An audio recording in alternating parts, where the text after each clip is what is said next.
Hey guys, and welcome to today's video, the top 10 worst Pokemon in Legends Arceus. Now, as always with the top 10 worst, we're looking at it from an in-game perspective. We want to nail down the 10 Pokemon that are just the worst to use during your adventure in Hisui. I took into account move pulls, stats, locations, everything that could determine whether a Pokemon will actually do anything for your team or not. This isn't an indictment on your favorite Pokemon either, so don't get too upset if you see something on here that you guys used successfully and are trying to make that smoking gun to prove my list is flawed, okay? I don't care if Wormadam helped you sweep Volo's team or something. I still think it's garbage and one of the worst Pokemon in Legends Arceus. Let's not get too ahead of ourselves though, and just get the list started already.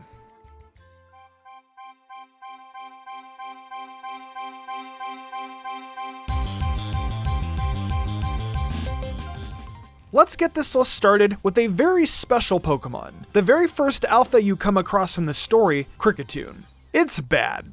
Oh yes, it's bad.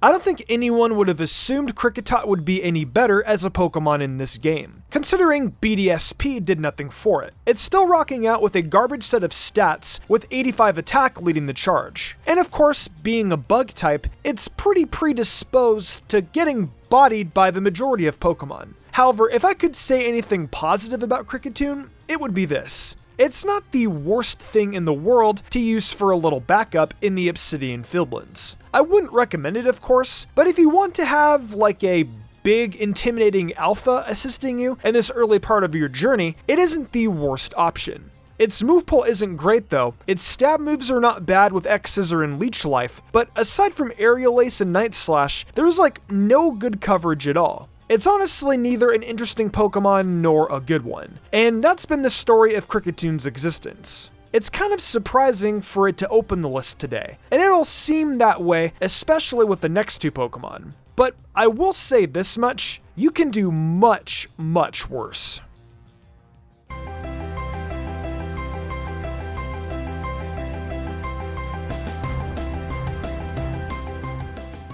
Next up, we've got one of the absolute most annoying Pokemon to get your hands on in Legends Arceus, the one and only Cherrim. As if it weren't awful trying to get your hands on this plant in its pre-evo, if you do happen to get it and for some reason decide to use it, well, you're in for a rude awakening. It's not very good, so much so that I put it below QRiket. You know, you absolutely suck if you're looking at that stupid bug. Now, I will give credit where credit is due. In the Sunshine, when Cherrim changes forms, it does finally get a change in stats. Massive bumps to its attack and special defense. That leaves it able to take hits a bit better. But let's be clear for a moment. Despite its physical attack being higher than its special attack in the Sun, there are no physical moves in its pool at all. Play Rough might be good for some Pokemon, but that alongside Double Edge are not good. It's just got Grass and Fairy moves specially. And again, its stats are only better in the Sun, and it will most certainly not always be sunny in this game. QRiket, for all of its bad stats and issues, at least has a few more moves in its pool that work out with its dominant attack stat. Cherrim is just a silly joke that Game Freak decided to play on everyone by making it. At one point, actually impossible to catch before a patch. It's still better than the majority of the Pokemon, but I think it's becoming clear that the worst Pokemon in these games are for sure trash.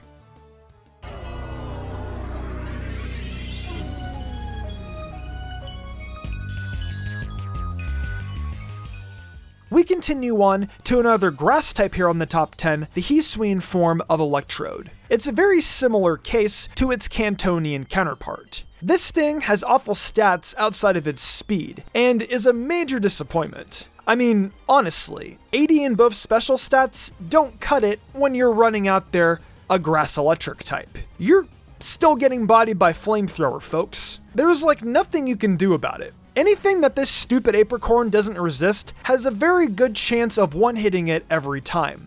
Its move pool is super limited, with only really stab moves available alongside Ice Ball, I guess. You have to wait quite a while to even get a Voltorb, and at that point, I think you're nuts to leave a space for it, or possibly remove something from your team to use it. Chloroblast isn't an interesting move, and offers more detriment in using than actual results. You could just run out a good special attacker with grass and electric moves, and get better results out of that than ever using Electrode. I'm even surprised that it's only number 8 on this list. But you know, whatever. Let's just see what's worse than this.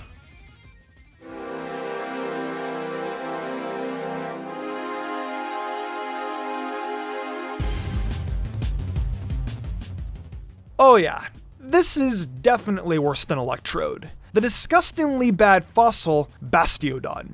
If you come across this thing in a space-time distortion in the Coronet Highlands, you may as well catch it for the Pokedex and never even consider using it in battle. The only thing this dumb fossil has going for it are insane defenses. And while that might be more useful in a normal Pokemon game, it's awful in this one. It's not like Bastiodon can try and truly stall out anything while eating up hits.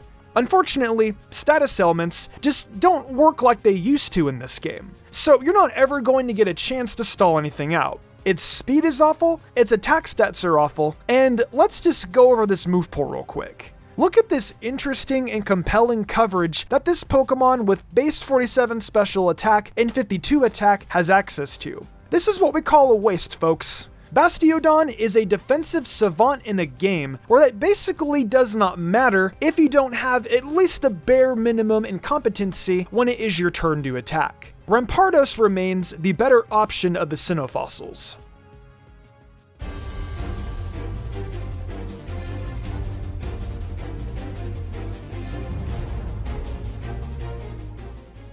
So, closing out this half of the list is actually one of my favorite Sinnoh water types, Lumineon. I really enjoy the way it looks and how fun it is, but I won't try to sell it to you that it's great by any means. It's only available after you get Bascu Legion in the Cobalt Coastlands, and you'll either have to catch an alpha that's swimming about, or one of the many Finneon in the ocean. Its stats aren't really all that impressive, with 91 base speed leading the charge, and then 69, giggity, in both attacks, which is certainly not nice. It's sort of like Electrode without the great speed, and even worse offensive stats. It's got access to decent stab, like Hydro Pump, and then some coverage with Air Slash and Ice Beam. But it's just not that impressive, man. There's no reason to ever use this over an Empoleon, Gyarados, or Tentacruel, as all of those Pokemon have better attack stats and at least more complementing move pools. It's really a shame that Lumineon just can't put up a good fight in battle. But what else can I say other than don't use it?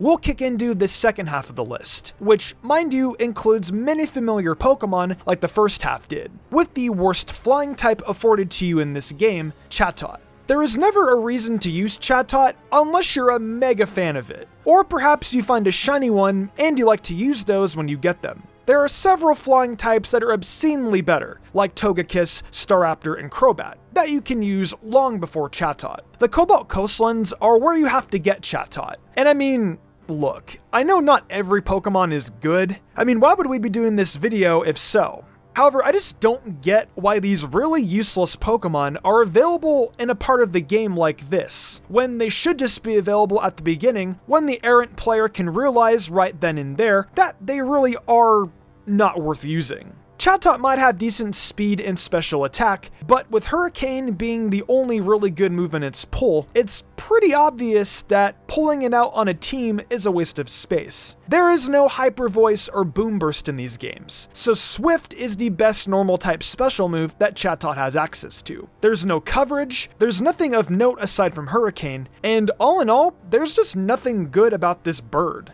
It's a horrible start to our top 5 here today, which should disturb you in regards to the next few Pokemon.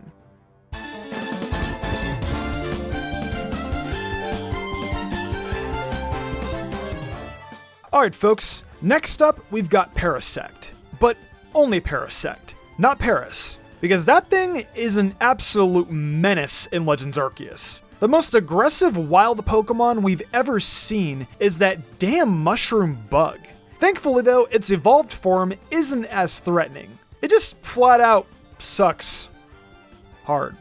It's available relatively early if you can somehow capture and tame one of these Paras. However, being available early just allows you to figure out quicker how bad Parasect actually is. Its base 95 attack is the only bright light in a bad stat lineup that features base 30 speed, and some less than stellar defenses. When we pull back the curtain to look at its moves, there's Leech Life and X-Scissor, which are both pretty good bug-type stab moves. However, when it comes to representing that grass typing, you don't.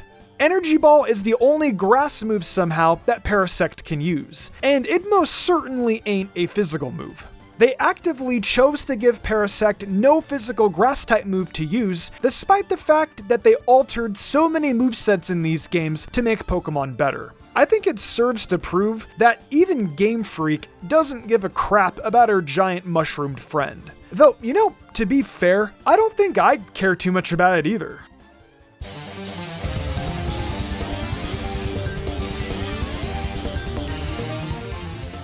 As we start to wind down this list, we now talk about Pachirisu, which can win worlds and be a good partner for Ren of the Security Corps, but it can do little to nothing to enhance your playthrough or team. It makes its home in the Crimson Mirelands, and, has 45 in both attack stats. Isn't that just great?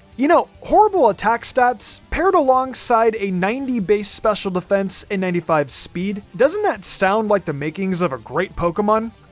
Spoiler alert, it does not. Just being defensive doesn't make a huge difference in this game, as we learned with Bastiodon. And Pachirisu being even weaker than that fossil, with significantly worse defenses, really brings that fact to the forefront. Its move pool doesn't matter with such bad attack stats, but it does have Crunch, Play Rough, and Iron Tail, along with a bunch of electric moves. There are dozens of other Pokemon that are better with those sorts of moves in their pool though, rendering Pachirisu incredibly obsolete. Nobody in their right mind would ever want to use this thing, unless they're trying to win worlds or protect the village, like I said earlier.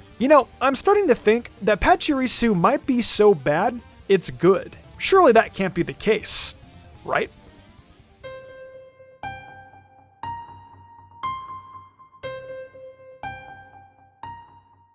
For goodness sake.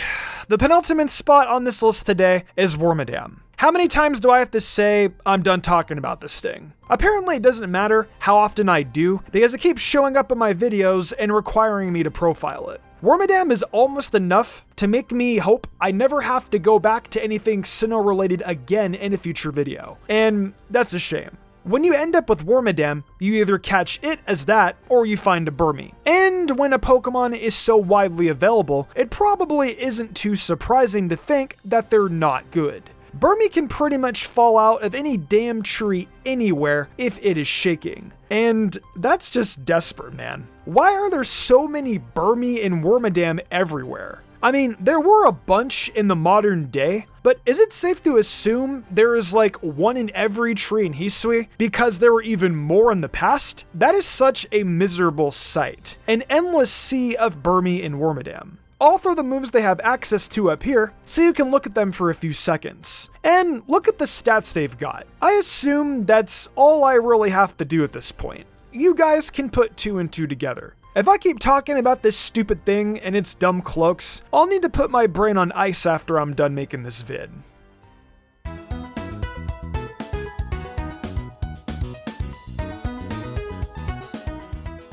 Thank God the number 1 entry on this list is simple and obvious, just like the majority of this video has been really.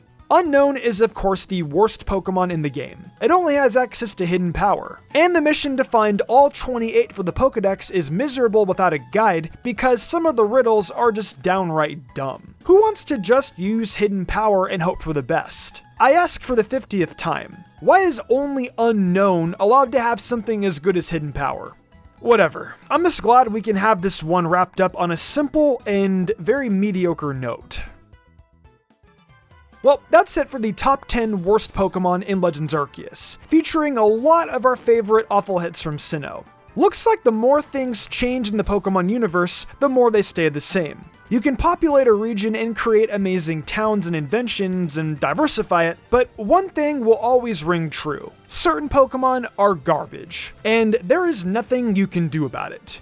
Though that'll do it for me in this video. I'm going to go scoop out my brain and let it cool down as far away from a Wormadam or Unknown as possible. I think I've earned it. Hey guys, thank you for enjoying another Mystic Umbreon video. It's exciting times for the Pokemon franchise, and I look forward to the coming months where it just keeps getting better. If you guys are wanting some more bite-sized Mystic Umbreon content, please check out my TikTok, where I upload daily, as well as the Mystic Umbreon Shorts channel. If y'all enjoyed the video and want to see more content like this, be sure to leave a like, subscribe, and hit that notification bell. Be sure to leave a comment too. It really helps us out. I think it's time to wrap this up though. I'm Mystic Umbreon, and I'll see you next time with some more amazing Pokemon content.